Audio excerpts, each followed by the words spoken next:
श्री ब्रह्मा जी कहते हैं, श्री विष्णु आदि देवताओं की यह बात सुनकर गिरिराज हिमालय मन ही मन प्रसन्न हो आदर से झुक गए और बोले, प्रभु ऐसा हो तो बड़े सौभाग्य की बात है। तदनंतर वे देवता उन्हें बड़े आदर से उमा को प्रसन्न करने की विधि बताकर स्वयं सदाशिव पत्नी उमा की शरण में चले गए। एक सुंदर स्थान स्थित हो समस्त देवताओं ने जगदम्बा का स्मरण किया और बारंबार प्रणाम करके वहां श्रद्धा पूर्वक उनकी स्तुति करने लगे। देवता बोले, शिवलोक में निवास करने वाली देवी उमे जगदम्बे, सदाशिव प्रिय दुर्गे, महेश्वरी, हम आपको नमस्कार करते हैं। आप पावन शांत स्वरूप श्री शक्ति, परम पावन पुष्टि हैं। अव्यक्त प्रकृति और महत्व तत्व ये आपके ही रूप हैं। हम भक्ति पूर्वक आपको नमस्कार करते हैं। आप कल्याणमय शिवा हैं। आपके हाथ भी कल्याणकारी हैं। आप शुद्ध, स्थूल, सूक्ष्म और सबका परम आश्रय हैं। अंत विद्या और सुविधा से अत्यंत प्रसन्न रहने वाली आप देवी को हम प्रणाम करते हैं। आप श्रद्धा हैं, आप धृति हैं, आप ही श्री हैं और आप ही सब में व्याप्त रहने वाली देवी हैं। आप ही सूर्य की किरणें हैं और आप ही अपने प्रपंच को प्रकाशित करने वाली हैं। ब्रह्मांड स्वरूप शरीर में और जगत के जीवों में रहकर जो ब्रह्मा से लेकर तृण पर्यंत संपूर्ण जगत की पुष्टि करती हैं, उन आदि देवी को हम नमस्कार करते हैं। आप ही वेद माता गायत्री हैं। आप ही सावित्री और सरस्वती हैं। आप ही संपूर्ण जगत के लिए वर्ता नामक व्रति हैं और आप ही धर्म स्वरूपा वेद त्राई हैं। आप ही संपूर्ण भूतों में निंद्रा बनकर रहती हैं। उनकी क्षुधा और तृप्ति भी आप ही हैं। आप ही तृष्णा, कांति, छवि, तुष्टि तथा संपूर्ण आनंद को देने वाली, आप ही पुण्यकर्ताओं के यहाँ लक्ष्मी बनकर रहती हैं और आप ही पापियों के घर सदा जयेश लक्ष्मी की बड़ी बहन दरिद्रता के रूप में वास करती हैं। आप ही संपूर्ण जगत की शांति हैं। आप ही धारण करने वाली धात्री एवं प्राणों का पोषण करने वाली शक्ति हैं। आप ही पांचों भूतों के सारत्व को प्रकट करने वाली तत्व स्वरूपा हैं। आप ही नीतिज्ञों की नीति तथा व्यवसाय रूपिणी हैं। आप ही सामवेद की गति हैं। आप ही ग्रंथि हैं। आप ही यजुर्मंत्रों की आहुति हैं। ऋग्वेद की मात्रा तथा अर्थवेद की परम गति भी आप ही हैं। जो प्राणियों के नाक, कान, नेत्र, मुख, भुजा, वक्षस्थल और हृदय में धरती रूप से स्थित हो, सदा उनके लिए सुख का विस्तार करती हैं। जो निंद्रा के रूप में संसार के लोकों को अत्यंत सुगम प्रतीत होती हैं, वे देवी उमा जगत की स्थिति एवं पालन करने के लिए हम सब पर प्रसन्न हो। इस प्रकार जगत जननी सती साध्वी महेश्वरी उमा की स्तुति करके अपने हृदय में विशुद्ध प्रेम लिए वे सब देवता उनके दर्शन की इच्छा से वहां खड़े हो गए।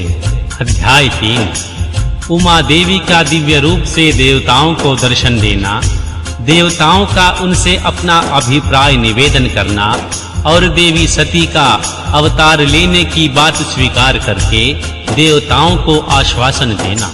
श्री ब्रह्मा जी कहते हैं, हे नारद, देवताओं के इस प्रकार स्तुति करने पर दुर्गम पीड़ा का नाश करने वाली जगत जननी देवी दुर्गा उनके सामने प्रकट हुई।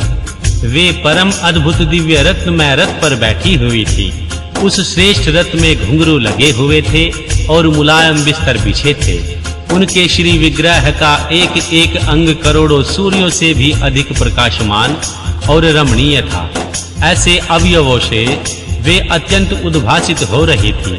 सब ओर फैली हुई अपनी तेजो राशि के मध्य भाग से विराजमान थी। उनका रूप बड़ा ही सुंदर था और उनकी छवि की कहीं भी तुलना नहीं की जा सकती थी। सदाशिव के साथ विलास करने वाली उन महामाया की किसी के साथ समानता नहीं थी। शिवलोक में निवास करने वाली वे देवी त्रिविध चिन्हमय गुणों से युक्त थी। प्राकृत गुणों का अभाव होने से उन्हें निर्गुणा भी कहा जाता है। वे नित्य रूपा हैं। वे दुष्टों पर प्रचंड कोप करने के कारण चंडी भी कहलाती हैं, परंतु स्वरूप से शिवा कल्याणमयी है। उनकी संपूर्ण पीड़ाओं का नाश करने वाली तथा संपूर्ण जगत की माता हैं। वे ही प्रलय काल में महानिंद्रा होकर सबको अपने अंक में सुला लेती हैं तथा वे समस्त स्वजनों भक्तों का संसार सागर से उद्धार कर देती हैं। शिवा देवी की तेजो राशि के प्रभाव से देवता उन्हें अच्छी तरह देख ना सके। तब उनके दर्शन की अभिलाषा से देवताओं ने फिर उनका स्तवन किया। तदनंतर दर्शन की इच्छा रखने वाले श्री विष्णु आदि सब देवता उन जगदम्बा की कृपा पाकर वहां उनका सुस्पष्ट दर्शन करने लगे। इसके बाद देवता बोले, अंबिके महादेवी, हम सदा आपके दास हैं। आप प्रसन्नता पूर्वक हमारा निवेदन सुने। पहले आप दक्ष की पुत्री रूप से अवतीर्ण हो लोक में रुद्रदेव की प्राणवल्लभा हुई थी। उस समय आपने श्री ब्रह्मा जी के तथा दूसरे देवताओं के महान दुख का निवारण किया था। तदनंतर पिता से अनादर पाकर अपनी की हुई प्रतिज्ञा के अनुसार अपने शरीर को त्याग दिया और स्वधाम में पधार गई। इससे भगवान हर को बड़ा दुख हुआ। महेश्वरी, आपके चले आने से देवताओं का कार्य पूर्ण नहीं हुआ, अतः हम देवता और मुनि व्याकुल होकर आपकी शरण में आए हैं। महेशानी शिवे, आप देवताओं का मनोरथ पूर्ण करें जिनसे सनत कुमार का वचन सफल हो। देवी, आप भूतल पर अवतीर्ण हो पुनः रुद्रदेव की पत्नी होइए और यथा योग्य ऐसी लीला कीजिए जिससे देवताओं को सुख प्राप्त हो। देवी, इससे कैलाश पर्वत पर निवास करने वाले रुद्रदेव भी सुखी होंगे। आप ऐसी कृपा करें जिससे सब सुखी हों और सबका सारा दुख नष्ट हो जाए।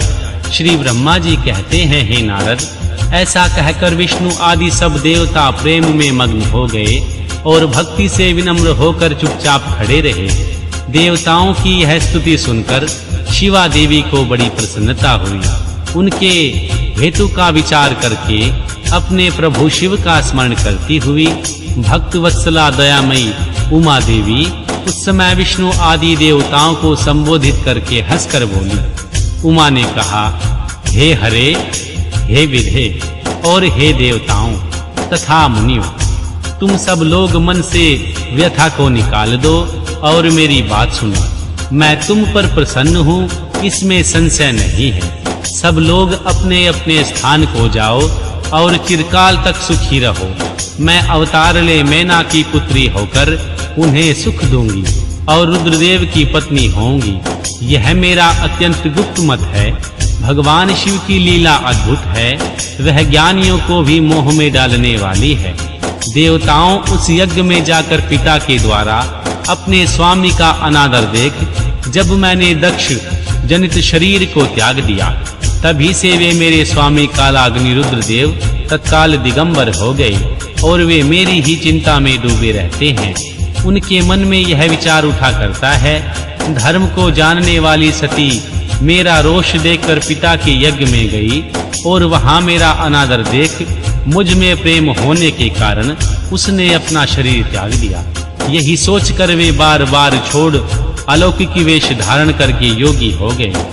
मेरी स्वरूप भूता देवी सती के वियोग को वे महेश्वर सहन नहीं कर सके। देवताओं, भगवान रुद्र की भी यह अत्यंत इच्छा है कि भूतल पर मैना और हिमाचल के घर में मेरा अवतार हो, क्योंकि वे पुनः मेरा पानी ग्रहण करने की अधिक अभिलाषा रखते हैं। अतः मैं रुद्रदेव के संतोष के लिए अवतार लूंगी और लौकिक गति का आश्रय लेकर हिमालय पत्नी मैना की पुत्री होंगी।